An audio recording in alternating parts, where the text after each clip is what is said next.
I want to move back to Munich just for 1 second because there was one more viral clip that went around the world and it had to do with our old friend Hillary Clinton. Let's take a look at it. We saw the cancel culture. We saw the woke revolution. I don't agree with the gender revolution, the climate alarmism. Which gender? Women having their rights? Let Peter go on. I think there are two genders. So, but some of us think that there is more than one or more than two. More than two gender. I think there is male and female, and the rest probably is a social construct.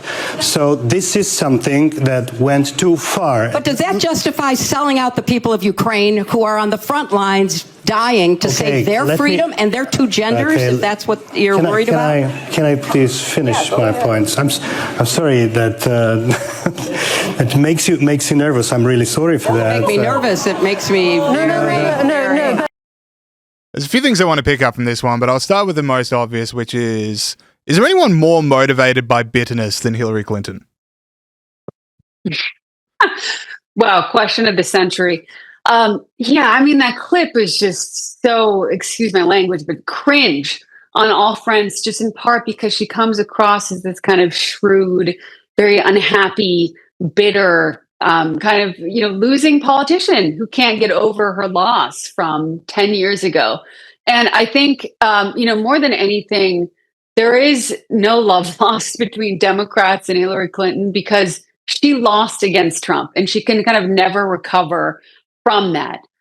So I think that bitterness has kind of continued to serve as the kind of thing that motivates her to get out in front of everybody and talk about foreign policy. And it's a rough look for her. What I love about it is he says, he's talking about how I think there's only two genders I think they got away with. And somehow that means that he wants to sell out Ukraine to the Russians. Like, it's that level of like the whataboutism, just if you don't agree with me lockstep on everything, then you're the worst person in the world. That just so typifies like that Hillary Clinton style of Democrat arguing that just has never worked.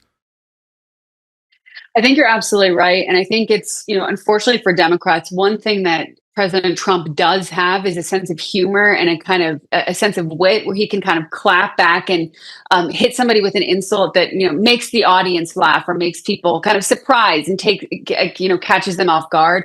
Not every politician has that. Clearly, Hillary Clinton kind of never has. And it just, it is also sometimes a bit tougher, admittedly, for female politicians, I think, because they come across as very bitter.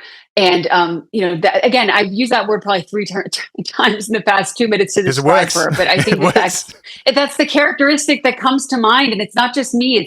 It's probably even a lot of people who voted for her. It's like that's just kind of what the animus behind her politics. And it's very evident on screen in pretty much every interview she does. Yeah, and I think it's also what's not helping her is that she knows in the back of her head if Donald Trump turned up to that conference, he is pride of place, lectern, no one gets to interrupt him.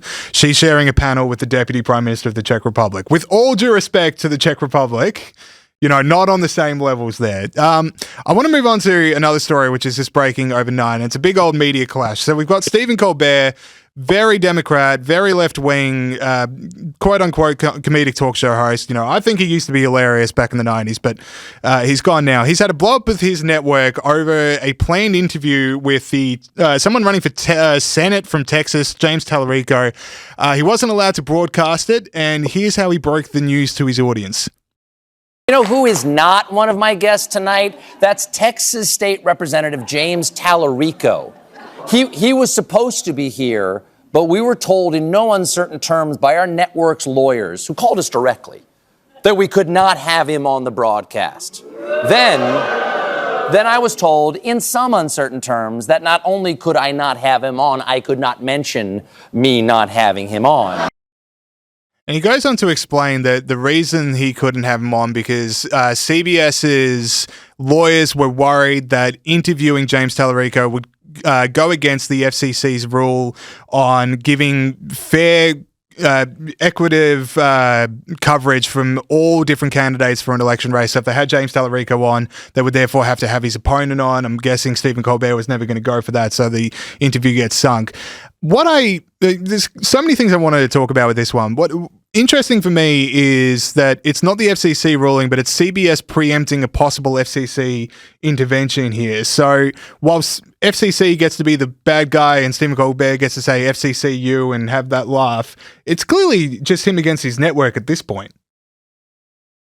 Well, that's certainly how he is portraying it. CBS News came out with this statement suggesting that, they didn't tell Stephen Colbert that he couldn't run this interview, but that instead they provided legal guidance that they were worried that he needed to be able to, again, you cited that kind of equal time clause, because it is so close to the Democratic Texas Senate primary. And so they were concerned that they could, potentially violate that equal time clause if his show did not give equal time to his Democratic competitor, Jasmine Crockett, ahead of that primary. But I think what's really driving this is, there is new leadership. Everybody knows that CBS News, Barry Weiss was brought in to kind of clean up the network. It is, there's no love lost between Stephen Colbert and a lot of the kind of more liberal talking heads at the network and the new leadership. I think honestly, one thing that's probably driving this is Stephen Colbert doesn't have, the best viewers, and there's nothing like driving up controversy to get people to watch your show and to get there to be Democrats who are crying foul over something. Yeah, and I noticed when I checked the YouTube account, so he's not allowed to show the interview with James Tallarico on air, but he can show it on his YouTube account. And when I did check the interview out this morning, all the comments were like, well, I was never going to watch this in a million years, but now that I'm not allowed to watch it, right, I can watch it. It's like that Barbra Streisand effect where she's like, you can't take photos of this house and put it online, and then everyone just wants to look at the photos of her house when no one wanted to look at it before. The thing for me, though, like, I want to get into the FCC side of this because it is this, I mean, the rule does exist that you need to give fair play to different candidates, whether or not you agree with them or not.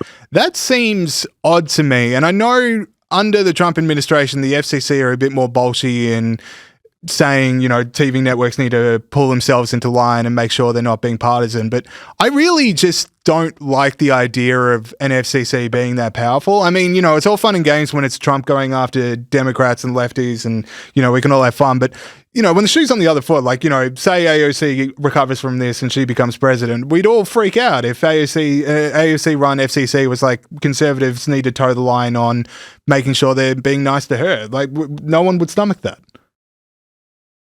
You're absolutely right. I'm not going to pretend I'm an expert on FCC rules, but what I will say is, I think a lot of conservatives who are committed to free speech were alarmed by kind of the thinly veiled threat that the FCC commissioner issued kind of last year over the Jimmy Kimmel broadcast. Obviously conservatives don't like Jimmy Kimmel, but they want him to be able to present and speak, speak his mind on television. He said something controversial about Charlie Kirk, and the FCC was displeased with that. But I think moving forward, this one seems kind of like a in-network spat between Stephen Colbert and new CBS leadership, like I said. But you're absolutely right. If the shoe were on the other foot, like with this Jimmy Kimmel thing we saw last year, and there were threats over kind of conservative broadcasters, I think a lot more conservatives who are okay, with the Jimmy Kimmel threats, it may not be okay if the shoe were on the other foot. All right, brilliant. Audrey Fahlberg, we'll have you on next time AOC embarrasses herself, which should be about 30 minutes from now, so I don't get too far away from a laptop, but we'll talk to you again soon. Thanks so much for having me. Hey, hope you enjoyed that clip. If you want to listen to my full conversation with Audrey Fahlberg, where we talk about AOC, Hillary Clinton, Marco Rubio, whether he might be a president, make sure you click the link in the description of this video and you can watch the full conversation.